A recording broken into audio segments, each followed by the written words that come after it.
آغاز توزیع کمک‌های غذایی و نقدی برای 2200 خانواده مهاجر برگشته در فاریاب. روند توزیع کمک‌های غذایی و نقدی برای 2200 خانواده مهاجر برگشته از پاکستان و ایران با حضور مولوی عبدالسلام حنفی، معاون اداری ریاست الوزراء، عطاالله عمری وزیر زراعت، آبیاری و مالداری، والی فاریاب و شماری از مقام‌های محلی و مسئولان ادارات دولتی در ولایت فاریاب آغاز شد. بر اساس این برنامه به هر خانواده مهاجر برگشته 5 بوجی گندم و مبلغ 5000 افغانی پول نقد از بودجه دولت توزیع می شود.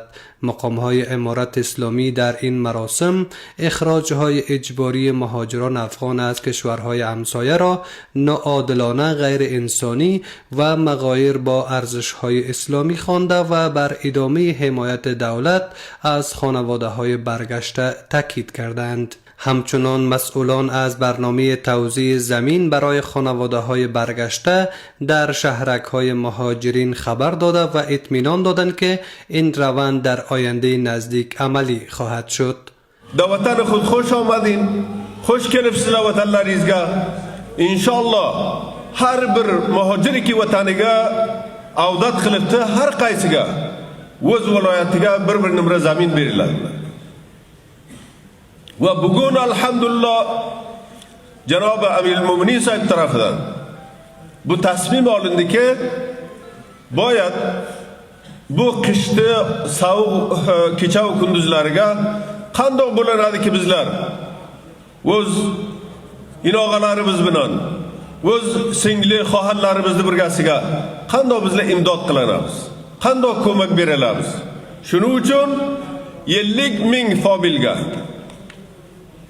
butun Afg'onistonga 50,000 familga har bir familga boyad 5 buji bug'doy. Har bujisi 50 kilo. Yani jam'an 250 kilo bug'doy 5,000 afg'oni pulini. 50,000 oilaga inshaalloh tamom viloyatlarga bu Imorat Islomiy tarafidan beriladi. متاسفانه بعد از سالها سال میزبانی بسیار به یک حالت دهشت و وحشت و جبر اکراه از خانه هایشان کشیده شد.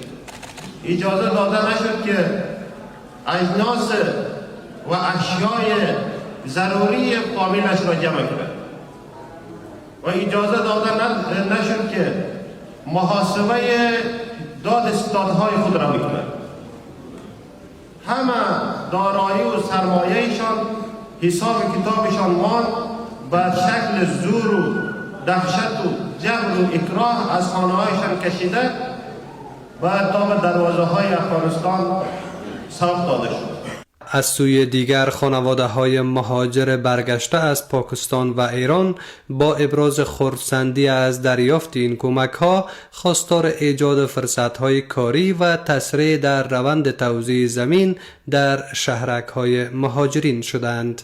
آتم خیرادم دین من ولسوالی خواجه نامسادن گیم من بیش بج باقی کمک کردم بیش میگه افغان پول ده شلون کمک کردم من ایران مهاجریم شو آلتی توی ولی که یعنی بزلانه ولی کنه شو کمک اولین بار بردافع کمک بلده بر جوان شما نرسل کمک بلده بزاکنه ولی مهاجری ولی من شو صاحب خانه لا پول بزبیر مادن نشون دا قلب کت ولام نبه تور ای بله کی یعنی ولسوالی شرن تگابتن بله ما قریه کویسیتن بزه 5 یل مهاجر بولده ایرانه نموی جایبزده پولlar bizde olalmaysa icbari raddi mars qildi. Mashir keldi ve jayibzi sharak tuzaladi deb umidvor bo'ldi. Mashirdan aytdi ki nimra tavzi bo'ladi, xushal bo'ldi. Bizga bir nimra bersa biz davlatdan xushmiz. Bizda mushkulot ko'p. Ya'ni o'rga manasiz ishlay olmadi. Har kun biz taqir taom bo'ldi. Bachchalarimiz madrasaga o'qiy olmadi. Biz manasiz kelib avara bo'ldi. Mana endi biz bir amonat terga o'tiribmiz. Davlatdan xohishimiz shuki Imorat Islomidan bizga bir nimra zamin bersa biz bir sarpana bo'lib o'tsak. با گفته مقام ها روند توزیع کمک های غذایی و پول نقد برای خانواده های مهاجر برگشته از پاکستان و ایران بر اساس هدایت رهبر امارت اسلامی در تمامی ولایات کشور ادامه دارد.